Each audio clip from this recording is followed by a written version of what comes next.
We now want to start talking about dividing polynomials.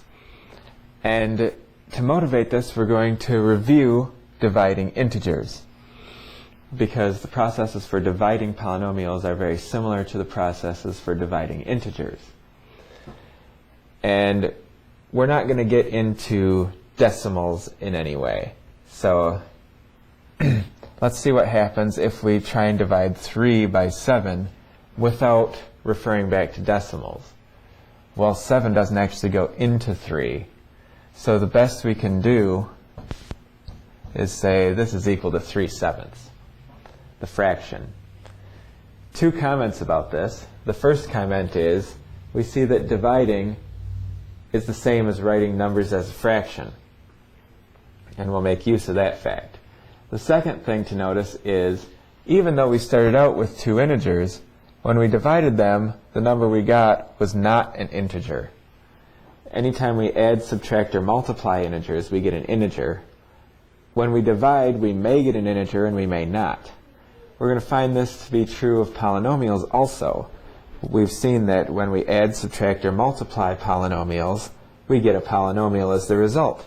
When we divide polynomials, we may not get a polynomial as a result, or we may. It just depends on the example.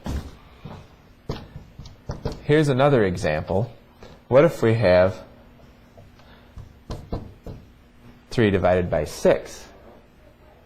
Well, in this case, again, if we write it as a fraction, we get 3 over 6.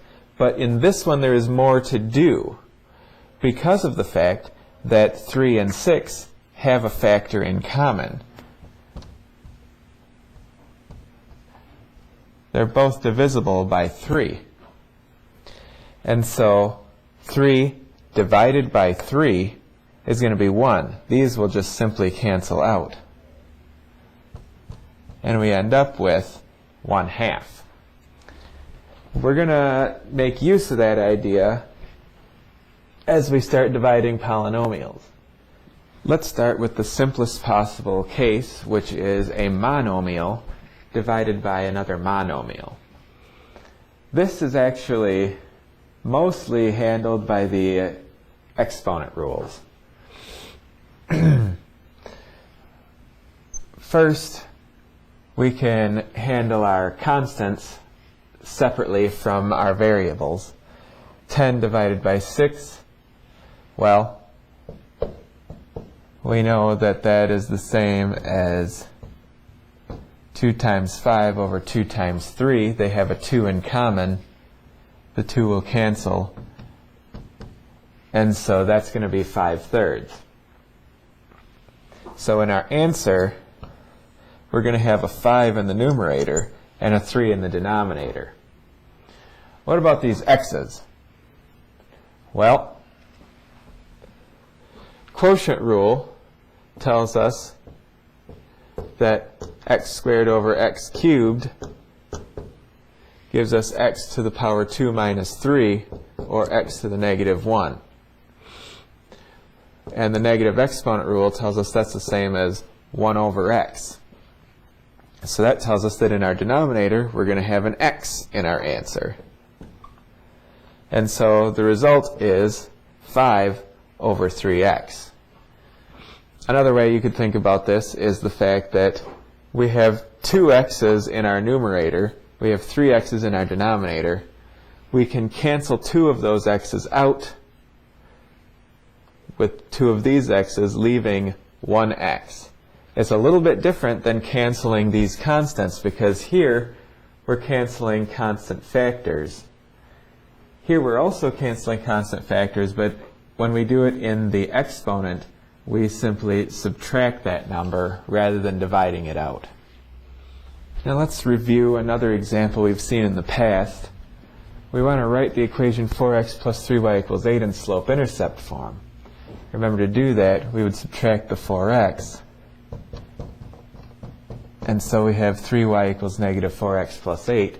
Then we're going to divide on both sides by 3.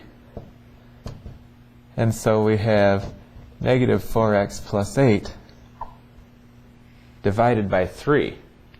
And we would always divide that 3 into each of those terms, giving us negative 4/3 x plus 8/3. This here is actually a polynomial division, because we can think of negative 4x plus 8 and 3 both as being polynomials. So that tells us how to handle division of polynomials when the denominator is just a monomial.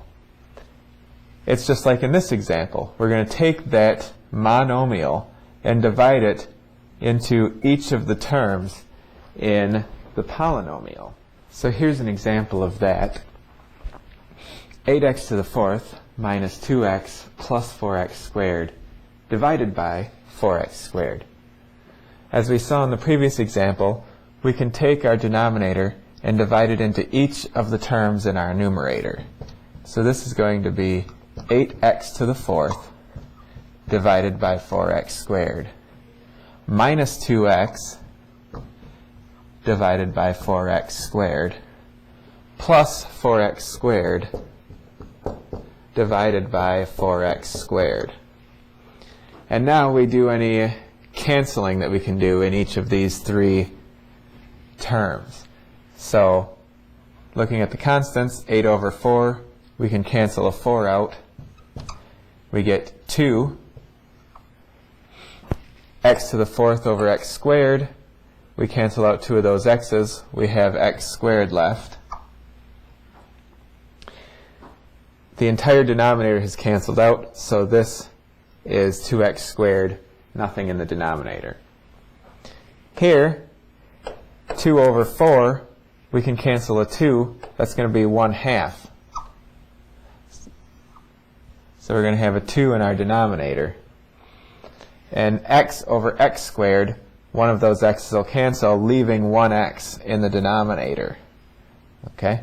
So here we do get a denominator. Remember that even though the entire numerator canceled, it cancels to 1, not to 0. Just as this denominator we can think of as being a 1.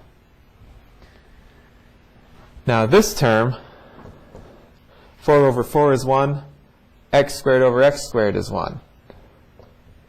Everything cancels out, which means we have 1 over 1, or just 1. It's a common mistake for people to see this 4x squared and just cancel that thing out and end up with only 2 terms in their answer when the original polynomial had 3 terms. You should always end up with the same number of terms in your answer as you do in the original polynomial.